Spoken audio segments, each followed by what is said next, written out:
and welcome to another episode of the Know Your Compliance podcast, the KYC podcast. My name is Greg Dent, and I'm the host of the podcast. Today, we're going to do something a little bit different. I'm going to spend a little bit of time chatting with you about my observations of the real estate sector as they relate to their anti-money laundering, counter-terrorist financing obligations, or their FINTRAC obligations. And I'm going to start with just kind of explaining why I'm qualified to speak to this very topic. I've been a real estate agent now for over 14 years. And I've been studying FINTRAC and anti-money laundering for about 7 years now. And so I think it is entirely possible also that I've talked with more compliance officers or brokers of record or managing brokers in this country, possibly than anyone else, specifically about their FINTRAC obligations. I'm not sure, but that's probably true. And what's interesting about that is that I've had so many different conversations that I actually don't think there's any conversations left to have that I haven't had with somebody at some point. And so I'm able to kind of talk about some of the challenges that the sector has in general and some of the specific challenges we've seen as we at Really Trusted have unveiled our FINTRAC compliance programs and our assistance with FINTRAC compliance programs. So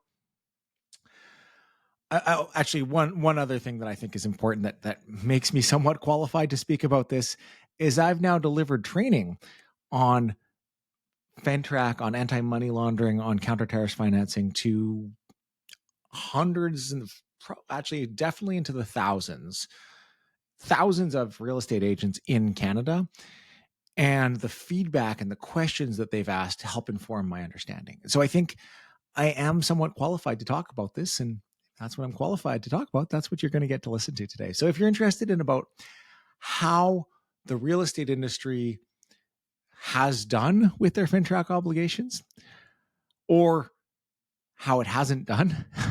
And I mean, some people would even ask how the heck it's possible that they still haven't figured it out. And when I talk with folks in the AML CTF space, that's certainly their feeling, is how the heck is it that an industry is over 15 years into its regulation and still doesn't understand? And so I want to start to try and address that question today as I kind of talk about the challenges the industry has faced. So that's what I'm going to do. Let's launch right into it. I don't have any other guests to introduce. It's just me. So let's launch right into it today. I think there's kind of 4 things that I think really make it difficult for the real estate sector to adequately comply with FINTRAC. And look, I think let's lay the groundwork for this whole thing. I'm recording this in mid 2024. Over the last handful of years, FINTRAC has regularly published fines. Somewhere between 4 to 6 real estate brokerages most years get published. The average fine has been $143,000. And FINTRAC, as recently as a couple of years ago, when they did the AML CTF virtual forum for the real estate sector, was abundantly clear that they believe quite strongly that our reporting, the real estate sector's reporting of suspicious transactions specifically, is way below what it should be by numbers. And I think they're probably right. I think that's where the question starts to form. Is it because the industry's in on it? Is it because the industry's ignoring it? Is the industry just not? Is the industry supporting money laundering? That's one of the questions I've had some people ask. And I don't think any of that's true. I think the reality is, here's my view on it. And I'm going to qualify all of this by saying, look, this is my take on all of this. I think I'm qualified to speak on it, but others certainly can and do have other opinions. So I cluster all of the problems into kind of 3 or 4 things. One is the structure of the industry. 2 is, and this is somewhat related, but there's kind of a misaligned incentives portion of this. And that's true in other sectors. So that's not unique to real estate, but there is a misaligned incentives problem. There's a challenge that the tone from the top hasn't always been as supportive of AML as it probably could have been.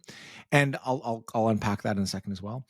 And then there's the regulatory squeeze. And I think that's something that across the real estate sector, people are certainly feeling. So let's delve into each of those a little bit, and I'll kind of unpack what I mean when I say all of those things. So let's start with the structure, because I think the structure is the one that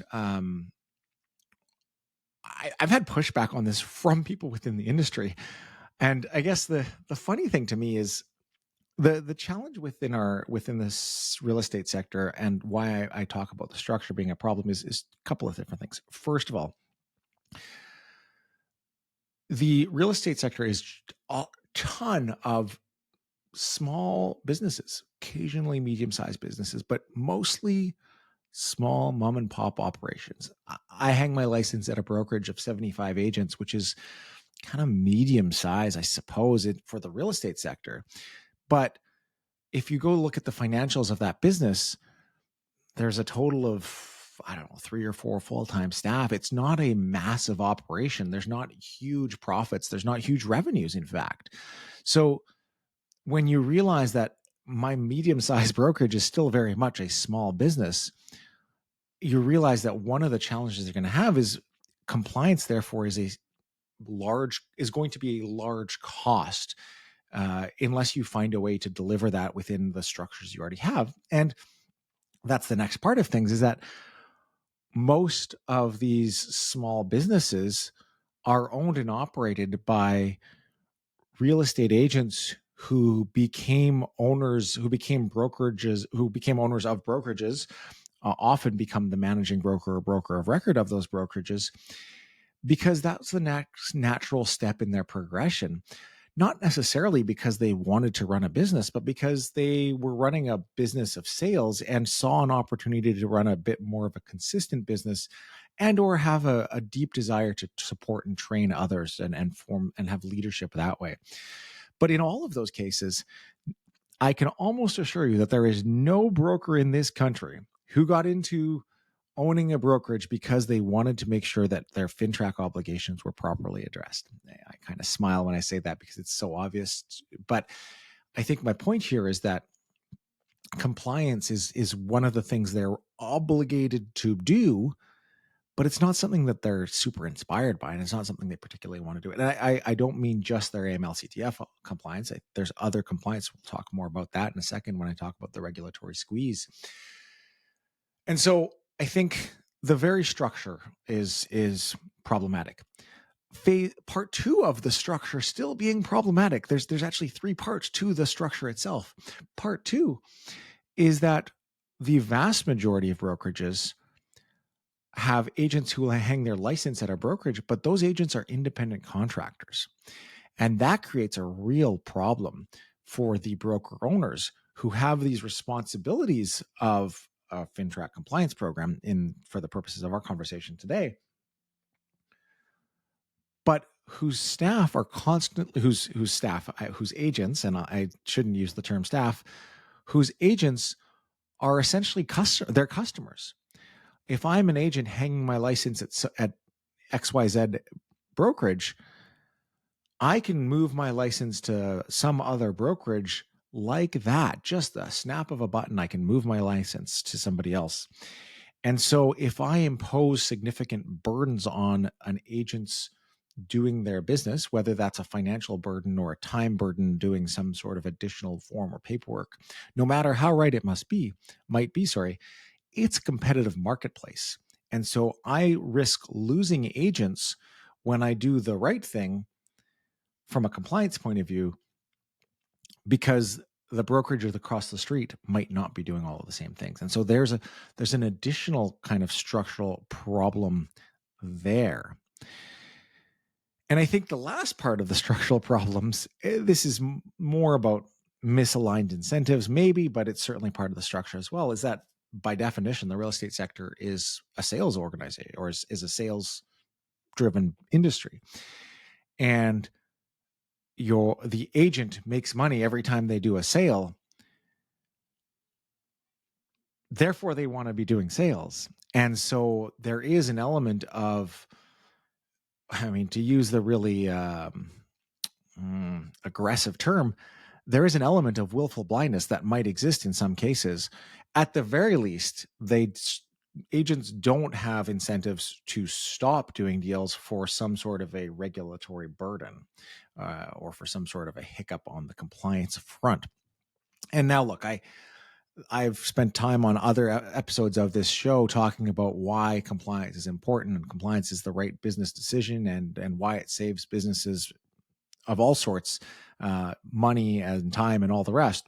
So I'm not going to get into that here, but the nature of real estate is such that the agent, the frontline person, the person who's dealing with the consumer who's might be laundering money, generally speaking, that agent has an inverse incentive to make sure that they stop that transaction. And so that becomes obviously a structural problem as well. Now, I think the next part about if we now that we're kind of on the topic of misaligned incentives, I think I should kind of point out there is an additional challenge, which is that many times agents are working with people who they know or they feel they know. When I think about my clients, many of my clients are people who are referred to me by people I've previously done deals with, and so I kind of feel like I've got this closeness with them on some level. And sometimes they're friends, they're family, they're people at my church, they're people from my kids' soccer team, they're people from all of those kinds of groups. And so you have these relationships. They're my neighbors. And so you have this relationship and you don't want to believe that it's possible that those people are laundering money. And there are many, many, many, many, many times I've talked with real estate agents in this country who have said to me, "Oh, it's not possible for my clients ever to be laundering money. I know them all so very well. It's not possible. It's just not something they would do." As though all of their clients are from this perfectly close-knit group that they know extremely well. And I don't need to delve into on this podcast. Certainly, I think listeners of this podcast are going to understand that my neighbors it's just as possible for them to be laundering money as it is for anybody else. But that is the challenge that the industry faces, and part of the reason why reporting, I think, has been so low ultimately. I want to move to the regulatory squeeze. I've made reference to it a couple of times, and I guess that's the other part of the that's another. There's kind of two other things I'm going to talk about. The regulatory squeeze is the next one, and when I think about the regulatory squeeze, we're looking at an industry that's been under the gun from governments across the country. Because in Canada, we have a housing crisis. I don't even think that's controversial anymore as a concept. I think everybody's kind of agreed that is the truth. And what that's meant is that governments across the country have done whatever they can to help regulate that. Speaking in BC, we've seen massive regulatory changes in the last decade easily, and I think that's most evident in the amount of paperwork that is now being done on every single deal, the various aspects that every single deal must now touch. And to give you some specific examples, in BC, we now have a rescission program. We have a foreign buyer tax. We have differing levels of property transfer tax. Every level of government, if you're working in the city of Vancouver, every level of government, local, provincial, and federal, all have a vacancy tax. You, as an agent, you need to know all of these things. As a brokerage, as a managing broker, you need to understand all of these things to be able to inform your agents on them. And that's just beginning to cut it, to open it up. I mean, in BC, dual agency is no longer allowed. There's a disclosure requirement around the expected remuneration. There's all of these additional levels of new-ish things. And that shifting framework means that for that owner of the mom and pop shop, there's just a need to continue their education. And look, that's wonderful. That's the point of being a professional. I think that's terrific. But FINTRAC is just one more thing that they need to be educating themselves about. And it's so tangential to what they're actually want to be doing in the first place that most of them just don't.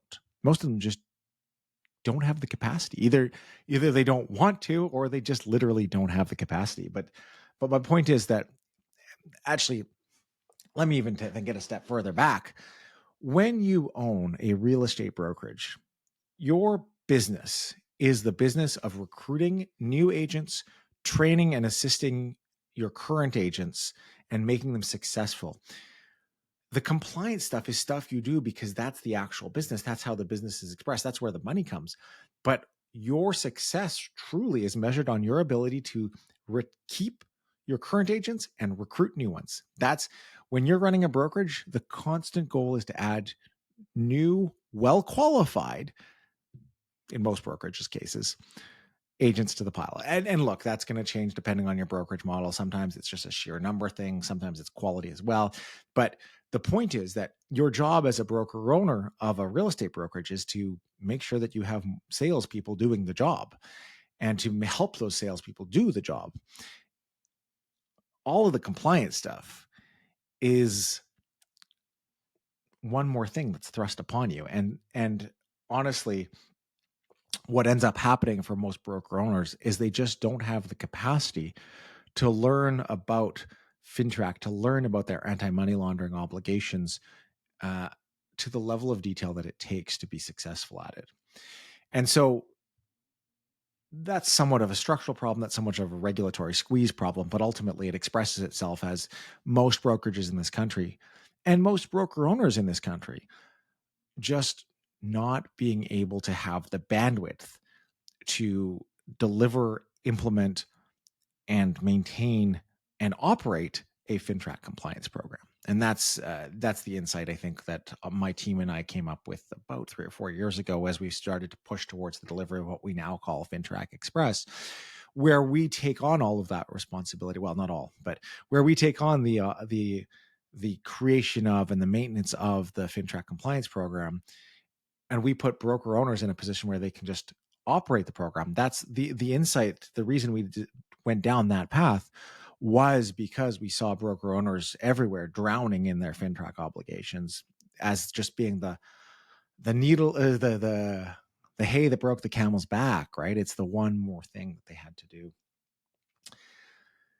There is one other thing, and I haven't mentioned it yet because I'm always a little wary of this because I don't want to offend people in the industry, but I will say that the other challenge from within the industry is that the tone of the top hasn't always been great on this topic. And I think that, again, and there's no one organization or association or anything that I think is particularly guilty of this. Quite the contrary. I think every level of association, are the Canadian Real Estate Association, the BC Real Estate Association, the Ontario Real Estate Association, the local boards that support them, or that create the local level of, and even the broker owners in the offices below that. I think everybody on some level, in the back of their mind, and some say it quite vocally, think that FINTRAC's going to go away and want FINTRAC to go away because we saw the lawyers get out of their FINTRAC obligations, or because it's new for them and therefore it's probably not going to make it, or something like that. And what that's meant is that every time a leader within the industry stands up and says, well, FINTRAC, it's just one other thing that we have to do, or, you just fill out those forms and you're good, or whatever, some version that doesn't express the depth of what FINTRAC's really about, and the importance of a business monitoring and managing its risks, specifically, and obviously in our cases around AML and CTF. Every time somebody does that, it's just a little chip into the importance and the validity of the FINTRAC compliance programs that the broker owner just might or might not, in many cases, implement.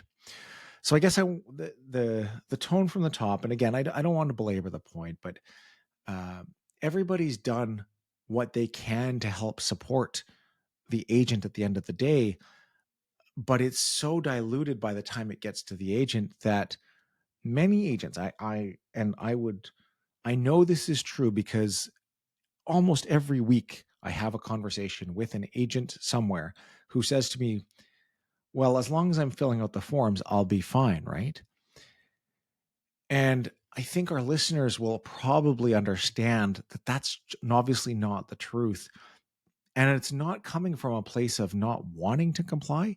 It's coming from a place where our industry has told them, here is the form that you need to fill out. And as long as you fill that out, you'll have fulfilled your FINTRAC obligations, which obviously is wrong and which obviously just doesn't work. Anybody who understands FINTRAC will understand that filling in a form is not what you need to be doing. Thinking it through and understanding what you're looking at and making determinations based on what you're seeing, that's what FINTRAC's about. The form is the way of documenting that. And unfortunately, in the desire for creating a simple way of complying, our industry has spent 15 years teaching agents that as long as you fill in this one form, you'll have fulfilled your FINTRAC obligations. So I wanted to riff a little bit on this topic because I think that a lot of people in the AML-CTF space anyway don't understand why real estate agents, why real estate brokerages are so struggling so much with their compliance. And I hope that by recording this and recording these thoughts, I'm able to kind of bridge that gap. Certainly at Really Trusted, we believe that there is a future where real estate brokerages across the country are well equipped to fulfill their FINTRAC obligations. And when I think about the real estate brokerages that have signed on to our FINTRAC Express program, I feel good about knowing that their agents are getting really high quality AML-CTF training. Their brokerages are getting high quality policy and procedure manuals, and their brokerages are ready for an effectiveness review, or more importantly, for a FINTRAC examination. But probably just as importantly, I'm very proud to say that our brokerages are actually seeing an increase in activities where they should be filing suspicious transaction reports, and they're noting that, and they're wanting to file them, and they're understanding that that's actually really an important part of their FINTRAC obligations, is just paying attention and wanting to file those.